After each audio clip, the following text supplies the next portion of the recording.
Kalingap Maymay, shoutout po Kalingap Maymay.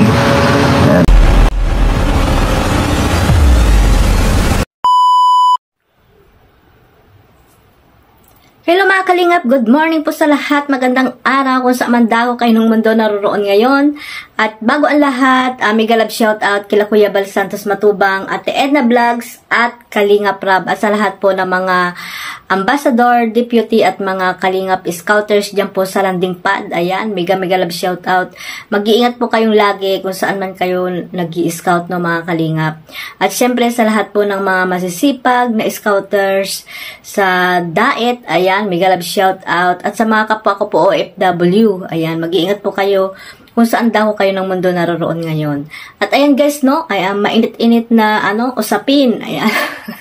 Kay Kuya Brox, no, sa live ni Kuya Brox, no, mga kalingap. At ito ay bigyan natin ng reaction mga kalingap, no, kasi wala pa rin tigil pala ang tawag dito, about dito sa crop top, no, mga kalingap. Actually, hindi naman siya crop top eh. Ang crop top kasi labas ang puso, diba? Ay yung blouse yun, blouse. Hindi siya crop top. Pero naging trending ang crop top. So, ayan guys, no, alamin natin dito kay Kuya Brox, no, kasi maibinunyag siya, no. Maibinunyag si Kuya Brox about dito sa crop top na ito. Mahiwaga talaga tong crop top na ito, mga kalingap. Ayan.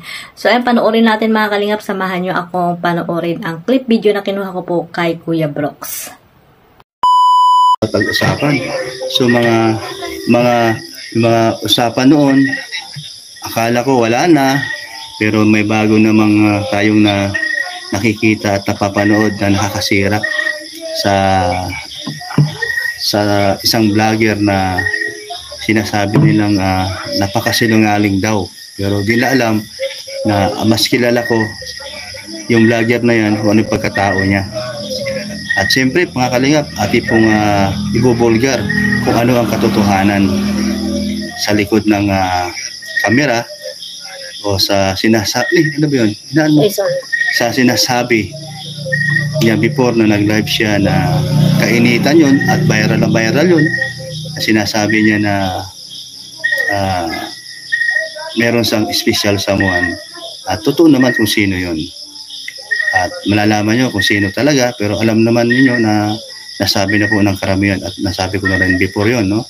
At saka yung gusto nilang makita kung talaga bang totoo ba na pinalabhan niya, ayan, no? So, ayan, meron tayong ebidensya kung ano ang katotohanan. At ito, kagabi lang, ang dami kong nabasa, no, kawawa yung vlogger niya na tinutukoy nila.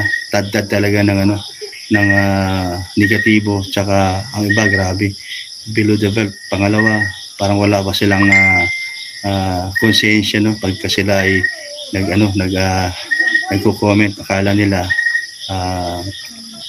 ang mundo ng isang vlogger ay katapusan na o kaya matatapos na, kasi ang daming pong nanalangin na babaksak siya, ganun.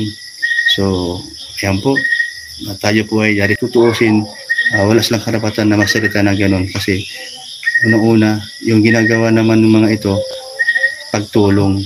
So, ito galing yan doon sa kung saan, doon sa apartment kung saan nakatira si Kalingap Dan. O ito ito yung sinasabi nyo na hindi totoo. O yan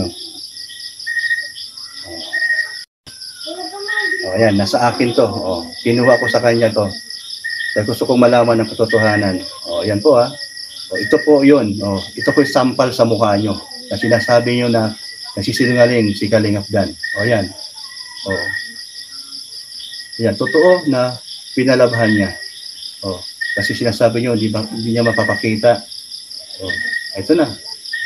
So, ayan nga guys, no, sa hindi pa po nakapanood ng full video na yan, live video ni Kuya Brox, ayan, pakipuntahan nyo po ang kanyang YouTube channel at syempre pa-subscribe na rin and don't skip ads para mas marami pa siyang matutulungan dyan sa Daet. At syempre shoutout sa Team Brox, no, mga kalingap. Ang Team Brox po ay meron na silang team, no, ang kasamahan nila dyan, sila Kaprom D, no, si Rhea Olarte at ang kanyang asawa.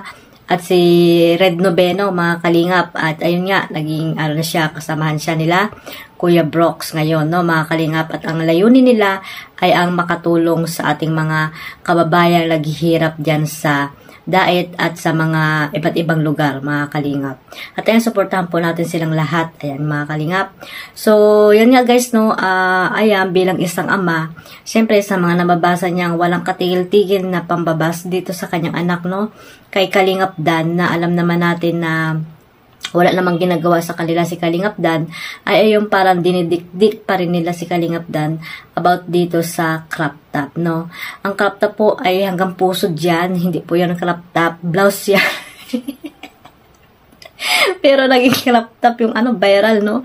Sana all viral na mga kalingap yung crop top na yan. At dyan nagsimula ang mga iringan, no? Mga iringan, awayan dito sa social media na hindi naman sila magkakilala, at pati itong si Kalingap Dan ay nadamay na sa usaping ito, no, mga kalingap. At marami pa rin nadamay. Hindi lamang si Kalingap Dan ang talagang binabas nila, no? At ayun nga, ay naputol ang kanilang love team, no? Ang love team na Dandet dahil lamang dito sa crop top na ito. Ayan, mga kalingap. Sabi ko kay Kuya Brox, akin na lang yung crop top at kasi sa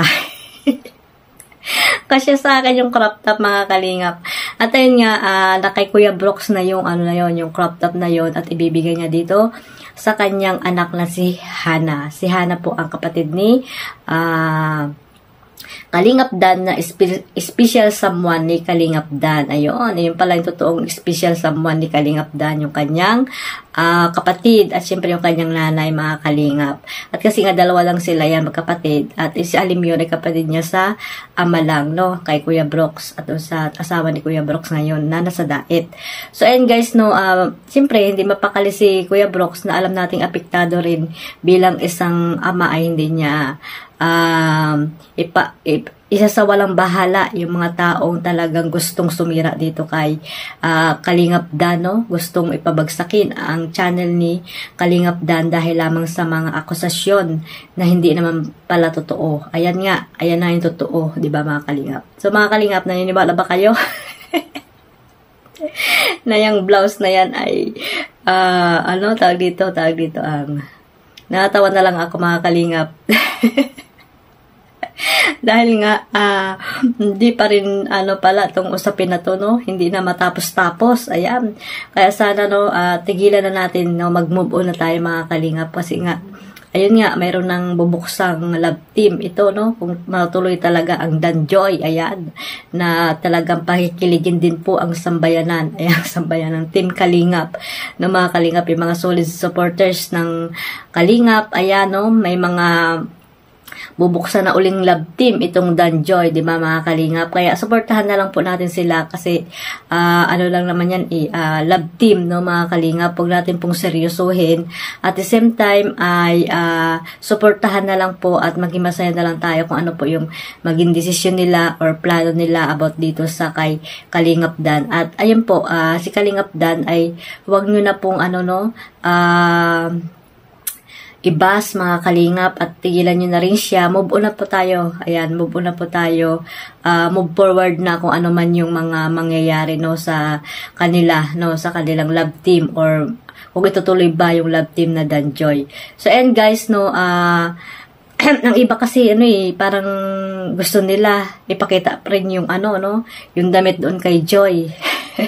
Tapos itong damit kay Kuya Brox, parang talagang gustong-gusto nilang yun nga, no, na malaman talaga yung totoo. Pero sana tigilan nyo na, mga kalingap, move on na po tayo kasi hindi naman natin talaga gusto yan, mga nangyaring ganyan, no. At ayun, supportahan na lang po natin si Kalingap Dan at huwag na natin siyang ibabas, mga kalingap. At ang layunin lang naman ni Kalingap Dan ay tumulong sa mga taong naghihirap.